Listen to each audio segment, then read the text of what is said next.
আসসালামু আলাইকুম ভিউয়ার্স, চলে আসলাম নতুন একটা রেসিপি নিয়ে। তো আজকে আমি আস্ত ইলিশ কীভাবে ভাজি করেছিলাম সেটাই দেখাবো। তো এখানে আমি ইলিশ মাছগুলা এই সাইজের ইলিশ মাছগুলা ভালো করে কেটে ধুয়ে এই যেভাবে কেটে নিয়েছি। তো এখন এটার মধ্যে লবণ দিয়ে ভালো করে চেপে চেপে দিতে হবে যাতে ভিতরে ঢুকে মশলাগুলা। তো এই কাজটা আমি আমার আম্মুর দিয়ে করাচ্ছিলাম, কারণ আমার হাতটা কাটা, এই জন্য আমি করতে পারিনি। তো এই যে আমার আম্মু এখন হলুদ মাখাচ্ছে। প্রথমে লবণ দিয়ে দিয়েছিলাম, তখন হলুদ, এখন মরিচের গুঁড়া।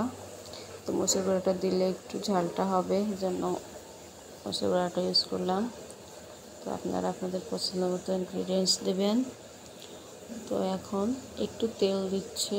তো তেলটা দিয়ে ভালো করে মেখে একটু সময় নিয়ে মাখলে ভালো হবে। তো ভালো করে মেখে এটাকে কিছুক্ষণ রেস্টে রাখলে ভালো হবে। তো এখানে কড়াই দিয়ে তেল দিয়ে দিয়েছি, এখানে সরিষার তেল দেওয়া হয়েছে আর একটু সয়াবিন দেওয়া হয়েছে, দুই তেল মিক্সড করে দিয়েছি। আর এদিকে আমি এবার আরও ছোটো কিছু মাছ কেটে নিয়েছি, ওগুলোও ভাজবো বাচ্চাদের জন্য। তো এই যে কড়াইতে দিয়েছি, এখন মিডিয়াম আছে আস্তে আস্তে মাছগুলো ভাজতে হবে। তো আমি একটু দেখে নিলাম যে নিচের কী অবস্থা।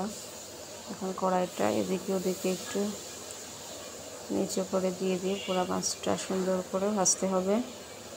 এখন আমি সাইড দিয়ে ছোটো মাছও কিছুটা দিয়ে দিচ্ছি।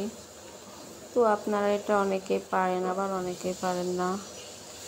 তো যার যার পছন্দ মতো এটা করবেন। তো আমি দেখালাম, যদি আপনাদের ভালো লাগে তাহলে অবশ্যই লাইক কমেন্ট করবেন ও আমার চ্যানেলটা সাবস্ক্রাইব করবেন।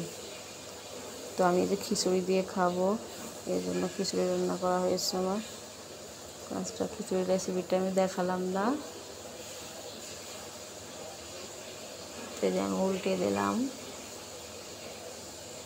তো সব উল্টে দিতে হবে, সময় নিয়ে ধৈর্য ধরে মাছটা ভাজতে হবে, না হলে উপরে পুড়ে যাবে এবং ভিতরে কাঁচা থাকবে। একবারে মিডিয়াম আছে মাছটা ভাজবেন। ভিউয়ার্স, আমার চ্যানেলটা সাবস্ক্রাইব করবেন, আমাকে সাপোর্ট করবেন। আর আমার পাশে আপনারা থাকলে অবশ্যই আমি আপনাদের পাশে থাকবো। আমি কাউকে ঠকাবো না যে আমাকে সাবস্ক্রাইব করেন, আমি করবো না মন না। তো আসসালামু আলাইকুম, আল্লাহ হাফিজ।